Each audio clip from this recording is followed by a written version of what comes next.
Hello welcome வணக்கம் நண்பா. இந்த வாரம் தியேட்டர்ல ரிலீஸ் ஆன ஷம்ஷேரா அப்படிங்கிற ஒரு ஹிந்தி திரைப்படத்தோட தமிழ் டபிள்யூஷன் பார்க்க எப்படி இருக்குன்னு இப்ப நம்ம பார்ப்போம். கரண் மல்ஹோத்ரா இந்த படத்தை டைரக்ட் பண்ணிருக்காரு. இந்த படத்துல நம்ம ரன்பீர் கபூர், வாணி கபூர் மற்றும் சஞ்சய் டூட் இந்த படத்துல லீடா நடிக்கிறாங்க.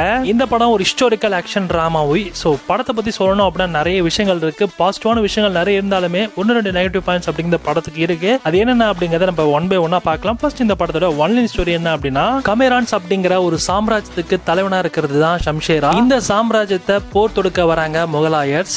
அப்புறம் கடைசியில வீழ்த்திடுறாங்க. அப்புறம் இந்த சாம்ராஜ்யமே பாத்தீங்கன்னா மொத்தமாவே பாத்தீங்கன்னா கலைஞ்சு போயிருது. ஷம்ஷேராவுடைய மொத்த சாம்ராஜ்யமே பாத்தீங்கன்னா ஒரு ஊரை தேடி போறாங்க. அந்த போற இடத்துலயும் பாத்தீங்கன்னா ஷம்ஷேராவுடைய சாம்ராஜ்யம் ஒரு கீழ்பட்ட ஜாதி அப்படிங்கிற மாதிரி ஒதுக்கப்படுறாங்க. இந்த மக்கள் எல்லாமே ஒரு கீழ்பட்ட ஜாதி அப்படிங்கிற மாதிரி ஒதுக்கப்பட்டு இவங்களோட வாழ்க்கையை மொத்தமா ரொம்ப கொடூரமா மாத்திடுறாங்க. அதுக்கப்புறமா ஷம்ஷேராவுடைய மொத்த சாம்ராஜ்யமே ஒரு திருடர்களா மாறுறாங்க. மாறி அங்க இருக்கிற நல்லவங்க கிட்ட இருக்கிற எல்லா சொத்தா இருக்கட்டும், ஸோ நகை பணம் எல்லாத்தையும் அள்ளிட்டு போறாங்க.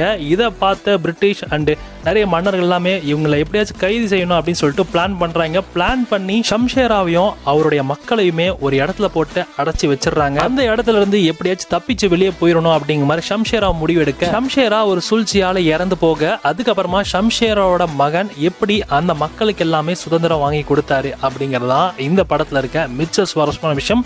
நான் சொன்ன கதையை பாத்தீங்கன்னா ஒரு ஃபர்ஸ்ட் 2 மினிட்ஸ்லேயே பாத்தீங்கன்னா இந்த படத்தோட ஸ்டோரி இப்படியே அப்படியே ரொம்ப ஸ்பீடா போற மாதிரி சொல்லி முடிச்சிருவாங்க. அதுக்கு வருமா நடந்த சம்பவம் தான் இந்த படத்துல இருக்க சுவாரஸ்யமான விஷயமே. இந்த படத்துடைய ஃபர்ஸ்ட் ஹாஃபும் செகண்ட் ஹாஃப் எல்லாமே பாத்தீங்கன்னா இன்ட்ரெஸ்டிங்கா தான் போகும். ஆனா லாஸ்ட்ல கிளைமேக்ஸ்ல வச்சாம்பார் ஆப்பு பெரிய ஆப்பா வச்சுட்டாங்க. அந்த கிளைமேக்ஸ் தான் கண்டிப்பா ஏத்துக்கவே முடியல. நம்ம தூம் படத்துல நம்ம ரித்திக் ரோஷன் என்ன பண்ணுவார் அப்படின்னா, ட்ரெயின்ல ஏதோ ஒரு குரோன் மாதிரி இருக்கும், அந்த கிரீடத்தை எப்படியாச்சும் ஆட்டைய போடுவாரு. அதெல்லாம் அந்த மாதிரி சீன்ஸ் எல்லாமே இந்த படத்துல ஒரு ஹிஸ்டாரிக்கல் மூவில கொண்டு வச்சிருக்காங்க. அதெல்லாம் பாக்குறப்ப பயங்கரமா காண்டாச்சு. ஏன்டா தமிழ் படத்தை பார்த்து காப்பி அடிச்சா கூட பரவாயில்ல, அவங்களுடைய ஓன் இண்டஸ்ட்ரியில வந்த ஒரு படத்துல இருந்து வர சீனை காப்பி அடிச்சு அப்படி இந்த படத்தை எடுத்திருக்காங்க ஒரு சீன்ல. இந்த ஷம்ஷேரா திரைப்படத்தை பொறுத்த வரைக்கும் பார்த்தீங்கன்னா ஃபர்ஸ்ட் ஹாஃப்ல எனக்கு ரொம்ப சூப்பரா இருந்துச்சு. படம் சூப்பரா இருக்கும் போல அப்படின்னு தான் நம்பி பார்த்தேன். ஆனா செகண்ட் ஹாஃபோட கிளைமேக்ஸ் அந்த அளவுக்கு பெருசா சாட்டிஸ்ஃபேக்ஷனா இல்ல, எதுக்கவே முடியல அந்த சீன்ஸ்லாம். வாணி கபூர் இந்த படத்துல ஒரு ஆட்டக்காரி நடிச்சிருப்பாங்க. அவங்க போடுற ஒவ்வொரு டான்ஸும் பாத்தீங்கன்னா ரொம்ப சூப்பரா இருக்கும், ரொம்ப அட்ராக்ட் பண்ண வச்சு. அந்த பேக்ரவுண்ட் மியூசிக்கா இருக்கட்டும், அவங்க டப்பிங் பண்ணிருக்க அந்த சாங்ஸா இருக்கட்டும், தமிழ்ல எல்லாமே பாத்தீங்கன்னா இருந்தது.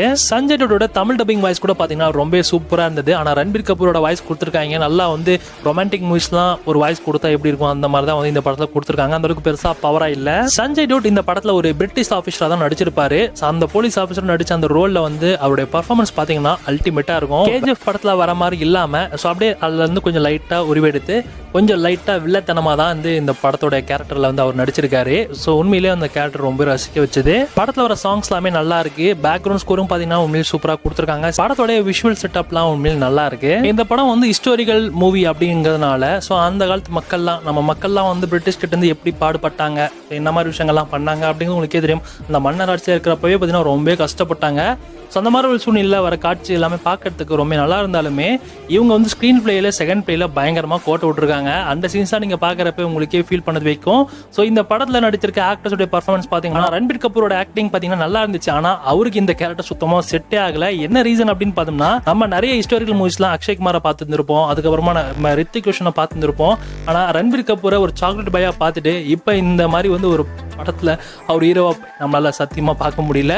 அவரோட கேரக்டருக்கு பார்த்தீங்க அப்படின்னா அந்த நல்ல தாடி வச்சுக்கிட்டுலாம் பார்க்குறப்ப ஒரே பிச்சைக்கார மாதிரி தான் அந்த ஒரு வேஷமே அப்படிதான் இருக்கும்.